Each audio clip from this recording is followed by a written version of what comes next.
Good morning students, welcome to the physics class. आज हम देखेंगे मिरर फार्मूला और उसके लिए न्यूमेरिकल्स। तो देखिए, आपको याद होगा मिरर फार्मूला क्या है। 1/f is equal to 1/v plus 1/u। और एक और फार्मूला है जो उसको हम यूज करते हैं, वो कौन सा है, magnification. m is equal to h dash by h, या जिसी को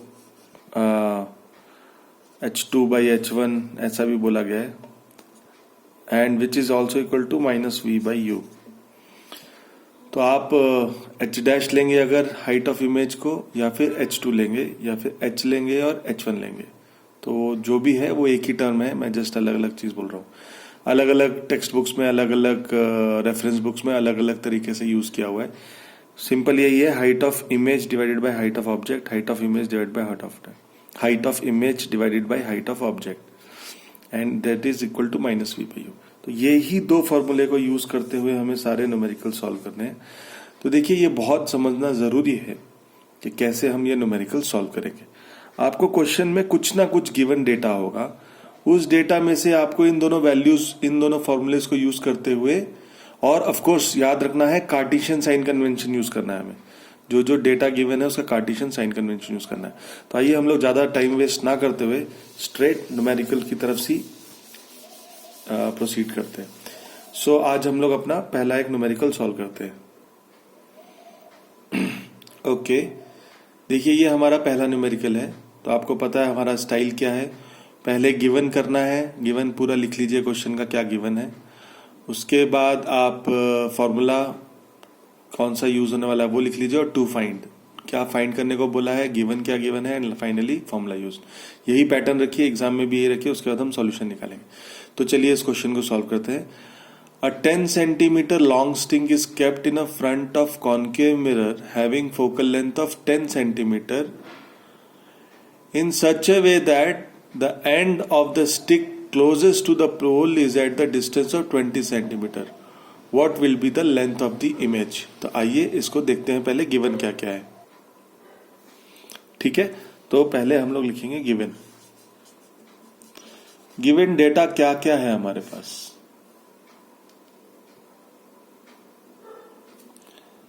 अ 10 सेंटीमीटर लॉन्ग स्टिक, मतलब आपको हाइट ऑफ द ऑब्जेक्ट दी हुई है 10 सेंटीमीटर। ठीक है, is in a front of a concave mirror having a focal length of 10 centimetre. तो इसका मतलब फोकल लेंथ दिया हुआ है 10 सेंटीमीटर। अब आपको याद है कॉनकेव मिरर का फोकल लेंथ क्या होता है, कॉनकेव मिरर का फोकल लेंथ किस तरफ होता है, इस तरफ। तो क्या होगा ये, माइनस। तो ये इंपॉर्टेंट था, ये ध्यान रखिए, कॉनकेव मिरर का फोकल लेंथ माइनस होता है। तो यहाँ पे कार्टेशियन साइन कन्वेंशन यूज करना है। हाइट ऑफ द ऑब्जेक्ट तो हमेशा प्लस होगा। In such a way that the end of the stick closest to the pole is at a distance of 20 centimetre. मतलब जो ऑब्जेक्ट है वो कितना दूर पे है, 20 सेंटीमीटर। मतलब ये कॉनकेव मिरर है, इसकी फोकल लेंथ 10 है, और इसके सामने 20 सेंटीमीटर पे 10 सेंटीमीटर का ऑब्जेक्ट खड़ा है। बेसिकली ऐसा ये कुछ तो डायग्राम है। तो अब ये ऑब्जेक्ट डिस्टेंस अगर आपको पता है, ये भी इस तरफ जा रहा है, तो कार्टेशियन साइन कन्वेंशन यूज करेंगे तो क्या हो जाएगा, -20। तो ये बारीकियों से ध्यान दीजिए आप कि यहां पे मैंने -10 और -20 गिवन में ही लिख लिया। क्लियर है। क्वेश्चन था what will be the length of the image. तो आपको देखिए क्लियर है, टू फाइंड क्या है, h डैश। h डैश को पूछा है उसने, h डैश क्या होगा। आपको सिंपल सा क्वेश्चन पूछा है, h डैश क्या होगा। अब हम में से कुछ लोग हो सकता है जो ये लॉजिक लगाए कि अरे ये तो एट सी वाला क्वेश्चन है, क्योंकि 10 है, ये 10 सेंटीमीटर का डिस्टेंस है और ये 20 सेंटीमीटर पे ऑब्जेक्ट है। मतलब अगर यहां तक f10 है तो ये c20 होगा, मतलब डबल, मतलब एट सी। तो आपको थ्योरेटिकली समझ में आ रहा है शायद, आंसर एट सी है तो इमेज भी एट सी होगी और ऑब्जेक्ट का हाइट भी सेम रहेगा 10 सेंटीमीटर, बराबर है।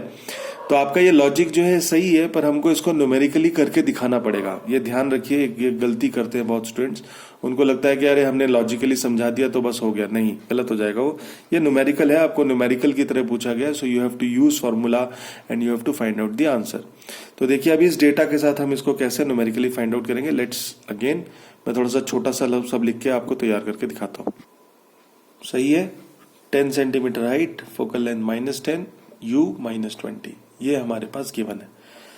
हमें पता है मिरर फॉर्मूला, हमें पता है लेंस फॉर्मूला।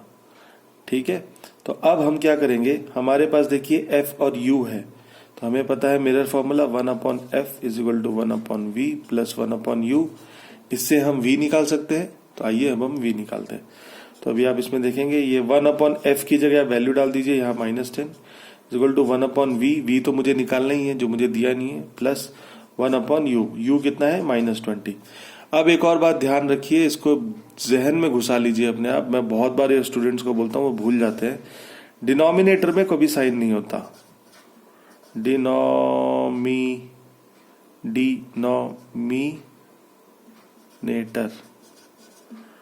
डिनोमिनेटर में कभी साइन नहीं होता। ठीक है, तो ये जो -20 है ये ऊपर जाएगा, तो भले ही एक स्टेप ज्यादा लगे, दिमाग मत लगाइए। सिमिलरली यहाँ का भी डिनोमिनेटर, इसका साइन ऊपर जाएगा, तो ये -1/10 हो जाएगा is equal to 1/v as it is, और ये ऊपर चला गया तो ये माइनस हो जाएगा 1/20। समझ में आ रहा है आपको? ये स्टेप्स को ध्यान से देखिए, ये न्यूमेरिकल सॉल्व करने में बहुत इंपॉर्टेंट है। डिनोमिनेटर में साइन नीचे नहीं रहता, तो साइन ऊपर चला गया, ये माइनस ऊपर आ गया। ठीक है, इधर भी ऊपर आ गया, तो ये माइनस था, तो ये प्लस था, तो ये माइनस बन गया। अब अगर आप ध्यान से देखेंगे तो ये मैथ्स का टर्म है, मुझे ये टर्म यूज फाइंड करना है, और ये टर्म मेरे राइट हैंड साइड में। तो पहले मैं स्वैप करूंगा, तो स्वैपिंग राइट हैंड साइड को लेफ्ट में लिखिए, लेफ्ट हैंड साइड को राइट में लिखिए। तो 1/v minus 1/20 is equal to minus 1/10। सिर्फ जो यहाँ का टर्म था मैंने यहाँ लिख दिया, यहाँ का टर्म यहाँ लिख दिया, सिंपल है, स्वैप कर दिया। इसके बाद अब मुझे चाहिए क्या था, ये मुझे फाइंड करना था। ये चाहिए तो बाकी सब उस तरफ भेज दीजिए, इसको इधर रखिए सिर्फ, तो 1/v इधर ही रहा, माइनस 1/10 एज इट इज रख दिया। अब ये यहाँ से यहाँ साइन आया तो इसका साइन चेंज हो जाएगा, यहाँ माइनस था तो यहाँ प्लस हो जाएगा। ठीक है, यहाँ तक देयर इज नो प्रॉब्लम। इसके बाद आपको पता है 1/v, ऐसे फ्रैक्शन वाले क्वेश्चन को कैसे सॉल्व करते हैं, एलसीएम लेके, ये ध्यान रखिए वापस, LCM star mark. Directly add मत कर देना, बहुत सारे हमारे पास होशियार बच्चे डायरेक्टली ऊपर ऊपर नीचे नीचे कुछ तो ऐसे ऐड कर देते हैं। फ्रैक्शंस आर ऑलवेज एडेड और सब्ट्रैक्टेड विद और सॉल्व्ड विद एलसीएम। क्यों? क्योंकि इनके डिनोमिनेटर्स अलग अलग हैं। फ्रैक्शन सॉल्व करने के लिए डिनोमिनेटर सेम होंगे, तभी आप उसको नॉर्मली सॉल्व कर सकते हैं। तो इसका एलसीएम लेंगे तो एलसीएम आएगा 20,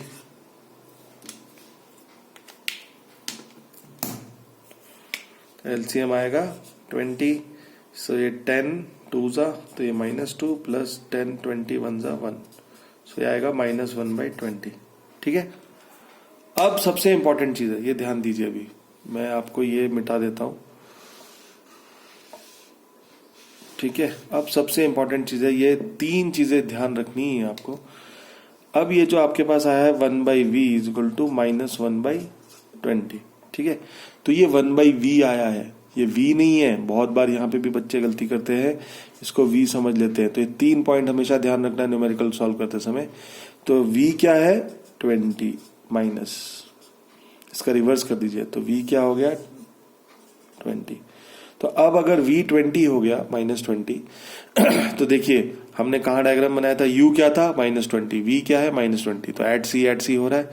तो थियोरेटिकली ये सही है, न्यूमेरिकली भी सही है। अब हमें h' फाइंड करना है। आइए मैं इसको नीचे का रब कर देता हूं। तब आपके पास v भी आ गया और u भी आ गया, तो आपको पता है आप क्या निकाल सकते हैं, m माइनस v/u। तो माइनस तो फॉर्मूले का साइन है, तो वही माइनस, v का आंसर है -20, तो वो -20, u है -20, तो वो भी -20। ठीक है, तो ये इसको आप सॉल्व करेंगे तो ये पूरा 20 उड़ गया, ये माइनस माइनस उड़ गया, क्या बचा -1। सो m की वैल्यू क्या आई -1, m इज इक्वल टू -1। पर ये m is equal to -1 is also equal to h'/h। ये हमने पहले ही पढ़ा था, h'/h, height of the image divide by height of the object. तो इसका मतलब क्या हुआ, हाइट ऑफ द इमेज को अगर मैं इधर रखूं, ये क्रॉस मल्टीप्लाई करूं, इज इक्वल टू -h, और h की वैल्यू आपको पता है, h की वैल्यू है 10 सेंटीमीटर। तो इसका मतलब हाइट ऑफ द इमेज क्या हो गया -10 सेंटीमीटर। तो देखिए आपका सेम हाइट आ गया, पर माइनस साइन आ गया, मतलब इन्वर्टेड, उल्टा लटक रहा है। तो ये वही वाला केस है, एट सी ये 10 था, ये 20 पे था, 20 पे 10 का ऑब्जेक्ट था, और वहीं पे 20 पे 10 का ऑब्जेक्ट पर उल्टा बन गया, तो इसलिए -10। यही 10 और ये वही 20 है, यहाँ से यहाँ तक 20। सो हमारा आंसर एकदम वही आया है, एट सी। सो इसके लिए आपको पूरा चीजों को चेक करना है, आपको न्यूमेरिकली सॉल्व करना है क्वेश्चन को, आपको न्यूमेरिकली फिर वो हमारे डायग्राम्स के हिसाब से चेक करना है क्या वो सही जा रहा है, और फिर उसको टेबुलर फॉर्म में भी चेक करना है। तो ये एक ट्रायंगल है जिसको सॉल्व करना है।